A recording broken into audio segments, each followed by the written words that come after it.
დავბრუნდით პირდაპირ ეთერში, რაც იმას ნიშნავს, დღეს 4-შაბათს 11-ის ნახევარზე ცოცხალი ბიბლიოთეკა თამარ ტარტარაშვილთან ერთად ჩვენი უცვლელი თანაწამყვანი ამ რუბრიკის პირდაპირ ეთერშია. ის თავად წარუდგენს წარაგინეთ სტუმარს და თემას. ბუნებრივია, საინტერესო თემაზე გვექნება საუბარი, ჩვენ როგორც შევატყეთ და გავეგეთ აი ამ შესვენების დროს.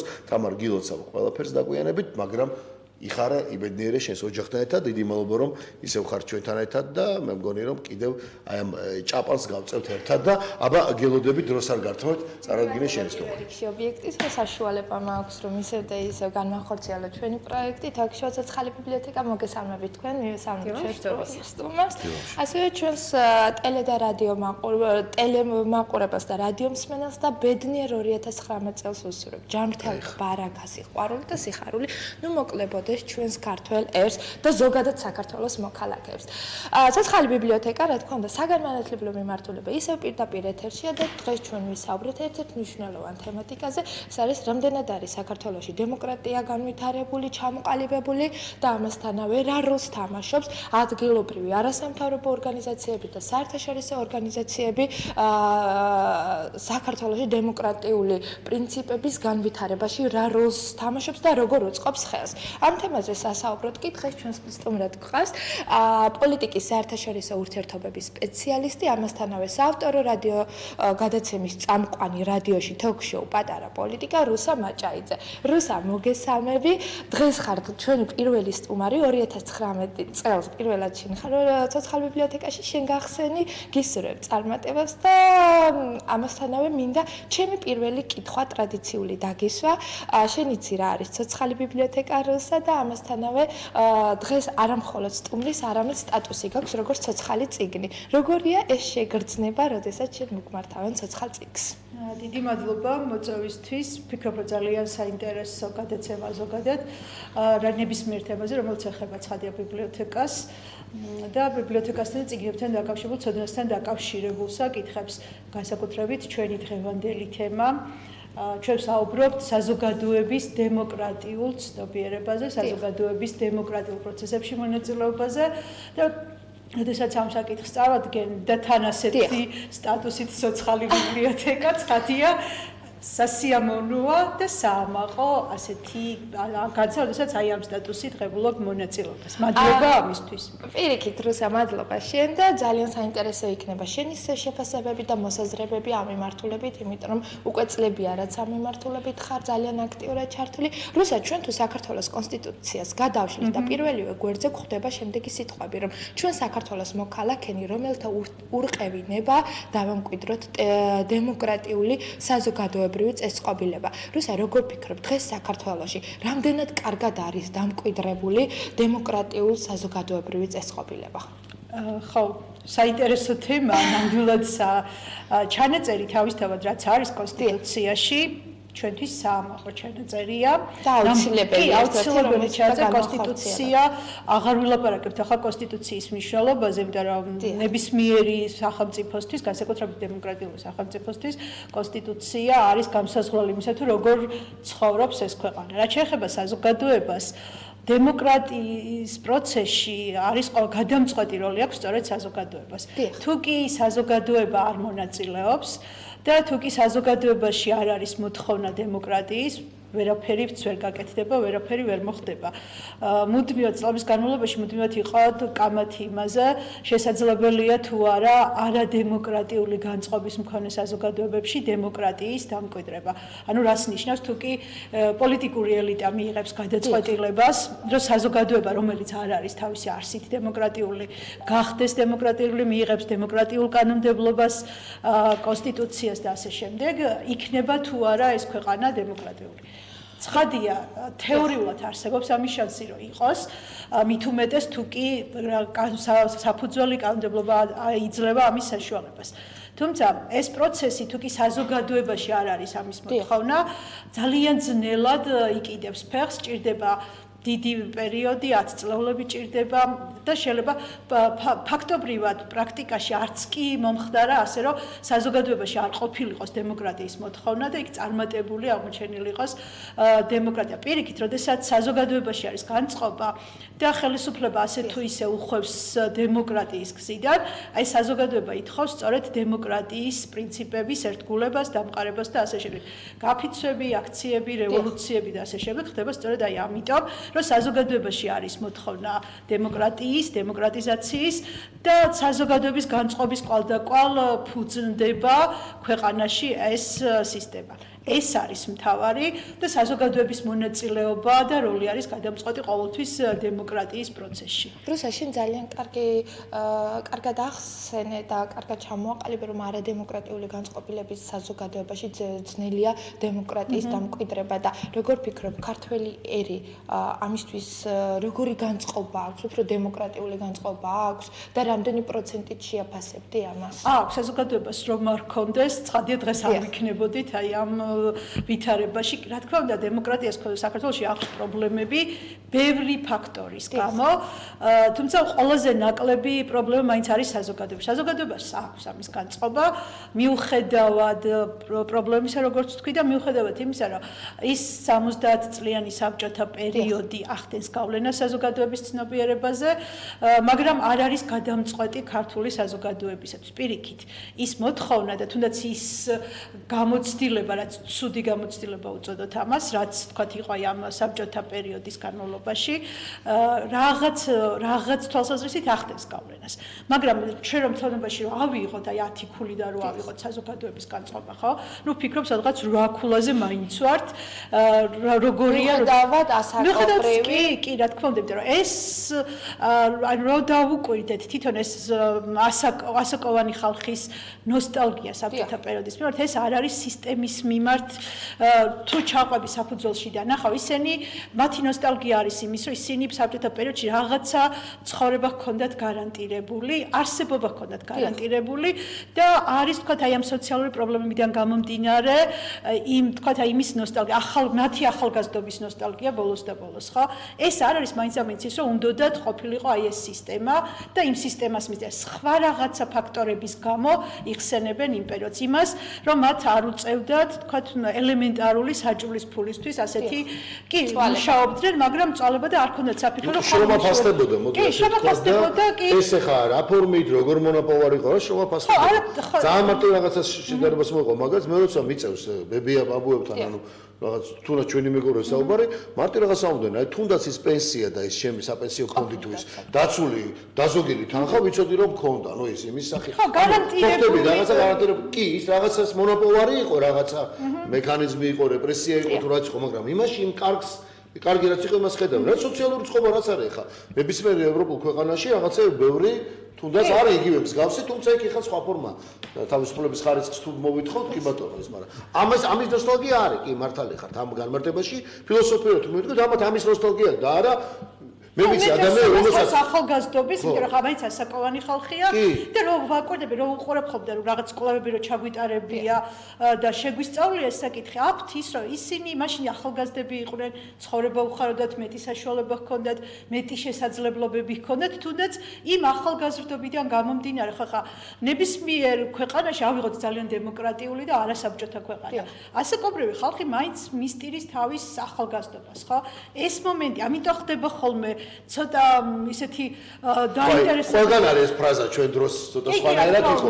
თუნდაც დამოკიდებულ დისციპლინად. ბევრი რაღაცები კი არის. ეს მოყვება, არ ვიცი, შეიძლება რაღაც გენეტიკურიც რაღაც იყო. ბუნებრივად არის იმ წყობის ნოსტალგია კი არის. ეს არის სხვა საკითხებისა და სხვა საკითხებზე გადავალთ და არა იმ დემოკრატიული განწყობაზე. კარგად გავის ხო მithumetes საერთაშორისო იკულებენ ამას და თუ კვლევა როცა სადაც კვლევა იქ ისეთ ბევრი შეკითხვა სუსო შეხოით სოციოლოგიური კვლევა როგორ ტარდება კითხების რომ ფილოსოფიურადაც გებულობ რა იყო თავარი და არა ისო აუ ეხა ვიღაცამ შეიძლება აუცილებლად კი არა სტალინი კი არა ენატრებათ კაცო რაღაცა იმში პლუსი მოწონთ ეხა თორე არავის მეც მახსოვს რომ ტალონს გვაზრდნენ სკოლაში და ამით ხორცი და კარაქი მიმქონოს ამში რო დაფიქრე ხა ეს ისეთი რაღაც ხო ვის შეიძლება ეს რაღაცა არ არის როგორ შეიძლება ეხა მაგრამ არის მეორე რაღაც რის ხარჯზე ხო ვიღაცა გითხოს რუსა ძალიან საინტერესო ჩამოაყალიბე, დიდი მადლობა ასეთი მოსაზრებისათვის და მე რა შენს რო და არა ძალიან საინტერესო თემაა სხვა შორის და კი საკმაოდ თუ ვიკულებ სწორად კარგია ესე როცა ვსაუბრობ არაპირდაპირ ხაზი გადაუსვა არ შეიძლება ესეც რუსა რა მაინტერესებს ჩვენ თუ ბაზას გადავხედავთ სადაც არიან და ჩვენი საჯარო რეესტრის ძალიან ბევრი არასამთავრობო ორგანიზაცია არის დღეს დარეგისტრირებული საქართველოში რომელთა მუშაობის მიზანი პრინციპები სხვადასხვა მიმართულებით არის გადანაწილებული მაგრამ აქტიურად არის რამოდენიმე ყველა რეგისტრირებული რა თქმა უნდა არ არის აქტიური მაგრამ რა კითხვა მაქვს რამდენად თამაშობენ ეს აქტიური არასამთავრობო ორგანიზაციები როლს დადებით უარყოფით თუ ნეიტრალურს საქართველოში ან ხელს უწყობენ საქართველოში დემოკრატიის განვითარების პროცესებს ცალსახად უწყობენ იმის თქმა თუ ავიღებთ ზოგადად არასამთავრობო სექტორის როლს გადამწყვეტი როლი აქვს საზოგადოების გვერდით იმისათვის რომ ქვეყანაში არ მოხდეს დემოკრატიული პრინციპებიდან გადახვევა. თავ თეორიული მსჯელობიდან რომ დავიწყოთ და შემდეგ უკვე, როდესაც საუბარი არის იმაზე რომ ვიღაცა ასრულებს, ვიღაცა არ ასრულებს, ასეთ ცალსახადაც ვერ ვიტყვით რომ ერთი კარგია, მეორე ცუდია, ჩვენ დავიმსჯელოთ გაკეთებული საქმეებიდან გამომდინარე, თქვათ ამის კარგი და ცუდი, ხო? თავისთავად ამის არარსებობა იქნებოდა პრობლემატური ქვეყანაში, ნებისმიერი დემოკრატიული ქვეყნისთვის მთავარი არის ის რომ საზოგადოებამ აკონტროლოს ხელისუფლება, რათა არ მოხდეს ძალთა ბალანსის პრინციპის დარღვევა. და როგორ ფიქრობ, დღეს მესამე სექტორი აკონტროლებს? ან თუ არ ჩავთვლით იმ 64 ორგანიზაციაში, ესენი უნდა ჩავთვალოთ ზუსტად ვინც არიან აქტიურები, იმიტომ რომ რეგისტრაცია ანიშნავს იმას, რომ ეს ორგანიზაცია მოქმედებს. რეგისტრირებული ბევრი შეიძლება იყოს და უბრალოდ სახელი დარჩენილი და მხოლოდ რეგისტრაციის შეიძლება თვითონაც აღარ ახსოვდეს ვირა ორგანიზაცია დაარეგისტრირა, ხო? ჩვენ მსჯელობთ აქტიური ორგანიზაციების საქმიანობიდან. საზოგადოებას აქვს ხელისუფლებაზე ზემოქმედების ფუნქცია, საშუალება და ეს არასამთავრობო სექტორი არის სწორედ ნაწილი აი ამ საზოგადოების, რომლის მოვალეობაც არის სწორედ ის, რომ აკონტროლოს ხელისუფლება. და არა ვთქვათ, გასაგებია, როდესაც გაკეთებული ეს უნდა დაიცვა და კარგი გაკეთებულზე ილაპარაკო. კარგი, აი ესაც ხდება, ვთქვათ, ცალსახად არ არის ხო შეფასებები. მთავარი პრობლემა არის რა ჩვენთვისაც დღეს რაც არის ის რომ როდესაც ხელისუფლებაში მოდის ერთი პარტია, ყველა ხელისუფლების პრობლემა ეს არის, ეს იყო და დღესაც ეს არის. ხელისუფლებაში მოსვლამდე არსებულს აკრიტიკებენ იმის გამო, რომ იყენებს ძალაუფლებას და არ ითვალისწინებს უმცირესობა არ ითვლება პოლიტიკური უმცირესობები უწოდოთ პარტიებს, რომლებიც არ არიან ხელისუფლებაში, მაგრამ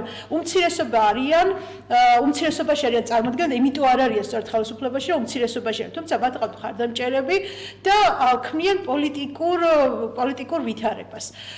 ერთპარტიული მმართველობა არის ცალსახად ავტორიტარული რეჟიმების დამახასიათებელი და შემდეგ უკვე დიქტატორული რეჟიმების. როდესაც არის საუბარი იმაზე, კი ხელისუფლებაში თუ არ არის კოალიციური მთავრობა, არის ერთპარტიული ხელისუფლება, მაგრამ დემოკრატიის მთავარი პრინციპი არის ის, რომ აი ამ ხელისუფლებაში მყოფმა ერთმა პარტიამ, თუ კი ერთ პარტიაზეა საუბარი, გადაწყვეტილება უნდა მიიღოს კონსენსუსით. კონსენსუსი სხვა პოლიტიკურ ძალებთან, ოპოზიციურ პარტიებთან და ცხადია საზოგადოებასთან. მით უმეტეს, როდესაც საქმე ეხება ისეთ საკითხებს, როგორც არის კონსტიტუცია და ფუნდამენტალური საკითხები, რაც არის ქვეყნისთვის. არც ერთი ხელისუფლების პირობებში ეს არ ხდება. ხელისუფლების არგუმენტი დემოკრატიის მთავარი პრინციპია, ძალთა ბალანსი რო არ დაირღვეს და ხელისუფლებამ ეს მისთვის მინიჭებული ძალაუფლება რაც აქვს, არ გამოიყენოს თავისი ინტერესებისთვის. დღევანდელი სიტუაცია როგორია? როგორ შეაფასებთ? დღევანდელი სიტუაცია ძალიან ცუდია მაგ მხრივ, იმიტომ რომ ხელისუფლება არ ითვალისწინებს აი ამ პოლიტიკური უმცირესობების აზრს. ბოლო ფაქტორი თუ ეს სასამართლოსთან დაკავშირებულს უზენაეს სასამართლოს კანდიდატებთან წარდგენის პროცედურას თუ გავითვალისწინებთ, შეიმჩნევა ცოტა ანგარიშგაწევა იმის გამო, რომ არ მოხდა დეკემბრის ბოლოს ავტომატურად დამტკიცება აი ამ კანდიდატების, რასაც ოპოზიციაც, არასამთავრობო სექტორიც, საზოგადოებაც ეწინააღმდეგებოდა და გადაიდო. როგორ განვითარდება მოვლენები ვნახოთ, თუმცა, როდესაც მიიღეს კონსტიტუცია, აი ამ შემთხვევაში არავისი აზრი არ იქნა გათვალისწინებული. სადაც ყველა დაინტერესებული პირის პოზიციები უნდა მოეს და შეეჯერებინათ. კონსოლიდაცია ნიშნავს რას, რომ უნდა იქნას ისეთი აზრის მიღება, რაც არის ყველასთვის მეტნაკლებად მისაღები. ცხადია ხა ყველა საკითხი ყველასთვის მოსაწონი ვერ იქნება, მაგრამ უნდა მოხდეს აი ამ აზრების შეჯერება და საერთო რაღაცა კონსენსუსამდე მისვლა. გასაგებია რუსა სამწუხაროდ ჩვენი დრო უკვე დასასრულს უახლოვდება და ძალიან ბევრი შეიძლება ამ თემებზე ვისაუბროთ, მაგრამ ერთი მნიშვნელოვანი თემას მინდა შევეხო, ეთნიკური უმცირესობებს. ჩვენ ვიცით, რომ საქართველოში ისინი საკმაოდ დიდი რაოდენობით არიან წარმოდგენილნი, განსაკუთრებით კი კომპაქტურად დასახლებულნი სამცხე-ჯავახეთი, ქვემო ქართლის რაიონებს თუ გადავხედავთ და საარჩევნო პროცესების გარდა როცა ისინი ძალიან აქტიურად ჩართულნი არიან და მათი ხმები არის საჭირო მაშინ პოლიტიკური პარტიებისათვის. სხვა ამ კუთხის გარდა, რამდენად არიან ეთნიკური უმცირესობები ჩართულნი საქართველოს პოლიტიკურ ცხოვრებაში, ან რა როლს ასრულებენ, რამდენად ისინი ხელს უწყობენ დემოკრატიის განვითარებაში, აი ამ უმცირესობებზე რას გვეტყოდი ძალიან მოკლედ და როგორ შეიძლება განვიხილოთ ეს როგორც საქართველოსთვის დიდი ესე ვთქვათ საჩუქარი ეთნიკური უმცირესობა თუ როგორც ერთ-ერთი პრობლემა თუ რა კუთხით შეიძლება შეაფასოს შენ როგორც მომავალმა ახალგაზრდა პოლიტიკოსმა აი ეს მიმართულება. ძალიან მოკლედ როგორ ხო, უმცირესობები რო შევხედოთ არიან მაინც თვითმმართველობის დონეზე წარმოდგენილი. არ არიან აღმასრულებელ ხელისუფლებაში. პარლამენტში არის რამდენიმე, რომლებიც აქტიურობით არ გამოირჩევიან. ნუ შესაძლოა ეს იყოს განპირობებული იმით, რომ მათ სახელმწიფო ენა არ იციან, ერთ-ერთი დამაბრკოლებელი. ჩვენთვის მთავარი არის რა, რომ არსებული კანონმდებლობა რამდენად უწყობს მათ ხელს, რომ ისინი იყვნენ ხელისუფლებაში. კანონმდებლობა უწყობს ხელს, მაგრამ თვითონ თუ კი არ აქვს სურვილი რას იზამ? ხო თუ ამ ადამიანებს არ უნდათ ხელისუფლებაში ყოფნა, ვერ დააძალებ. მე ვარ ყოველთვის კოტების და ასეთი მიდგომების წინააღმდეგი, ეს ეხება თუნდაც სქესობრივ უმცირესობებს თუ ასე შემდეგ, ან განსხვავებული სქესის წარმომადგენლებს უწოდოთ ასე, თუნდაც კაცები არიან ძირითადად სახელმწიფო ორგანოებში და ეს იქნებიან თქვათ ქალებზე ლაპარაკი, თუ იქნებიან ეთნიკური უმცირესობები. მთავარი არის ის, რომ სახელმწიფო აკეთებდეს მათთვის, რომ კონდეთ საშუალება და სრული შემთხვევაში მათ შეძლონ აი ამ პოზიციების დაკავება.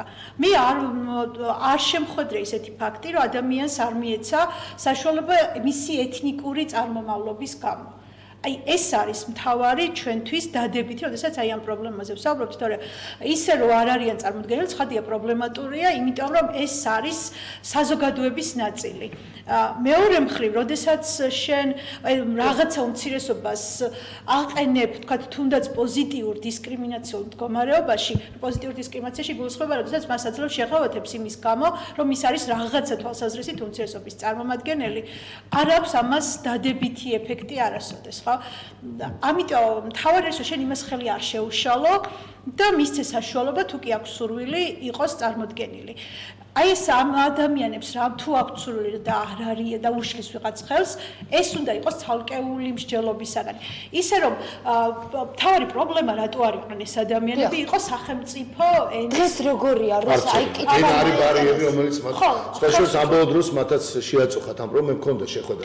გვეო პროვინციაში ცხოვრობ და ერთი კაცი გამოდა მითხრა რომ მე ჩემი პრობლემა მოვაგო ამით რომ ისწავლა ქართული და მოუწოდებ რომ ახალგაზრდებს ეს არის მათი ბარიერი.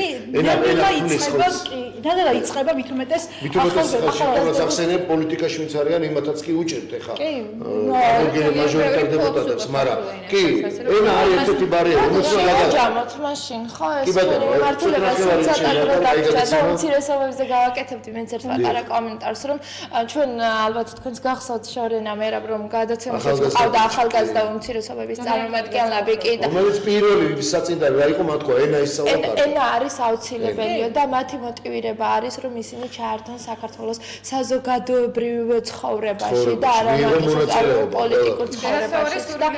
კი, სოციალია, მაგრამ მე ვაქტორად აქვს გაცნობები, ეს არის საქართველოს მოქალაქეები და მნიშვნელობა არ აქვს მათ ეთნიკურობას და ამიტომ როდესაც შენ იმას თუნდაც პოზიტიური თვალსაზრისით აყენებ გამოჩეულ მდგომარეობაში, მათთვისაც ბარიერები იქნება უკვე, იმიტომ რომ ის საქართველოს საქართველოს მოქალაქეა და მასზე ისევე ვრცელდება ყველა უფლება, როგორც დანარჩენ მოქალაქეებს. რუსა სამწუხაროდ ჩვენი დრო ამოიწურა აღარ შეგვიძლია ერთი პატარა კომენტარის გაკეთება შემიძლია. სიახლე მინდა ჩემს ცოცხალ ბიბლიოთეკაში შევიტანო, ჩვენ გვაქვს ვებგვერდი და ამასთან Facebook გვერდი ახალგაზრდული ინიციატივა დემოკრატიისათვის. ჩვენს მაყურებელს მოვუწოდებ თუ დაინტერესების შემთხვევაში ნებისმიერი თემის განხილვა თუ გსურთ სხვადასხვა თემატიკას, შეგიძლიათ მოგწეროთ ან პირადად მე შემეხმიანოთ და შევეცდებით იმ მიმართულების სპეციალისტი მოვიწვიოთ და იმ თემაზე ვისაუბროთ. დავემშვიდობები ცოცხალი ბიბლიოთეკა და მე კიდე ბედნიერ დღეს ვუსურვებ და დიდი მადლობა თამარ შენ, დიდი მადლობა შენ სტუმარს და ბუნებრივია რომ წარმატება უსურვოთ ყველას და დიდი მადლობა ჩვენს მაყურებელს და მსმენელს. აი ასე, ჩემი ხელით გამოვიდა მოკლედ ეს ეთერში. მოკლედ, დასრულებულია ობიექტივისტილა თამარს, რუსკას, მერაბს, შორენას მადლობა, მე ვფიქრობ. წარმატებულ დღეს გისურვებთ. ცისანას არის შესანიშნავი სიმღერა გამახსენდა კომპოზიტორი ჩვენი მეგობარი და ცისანასი ხო? ისე ჩამოთვალე სიმღერას ესე არის? წარმატებულ დღეს გისურვებთ. წინ მთელი დღეა და ობიექტივის არხზე როგორც იცით, საინტერესო გადაცემები გევლდებათ, ასე რომ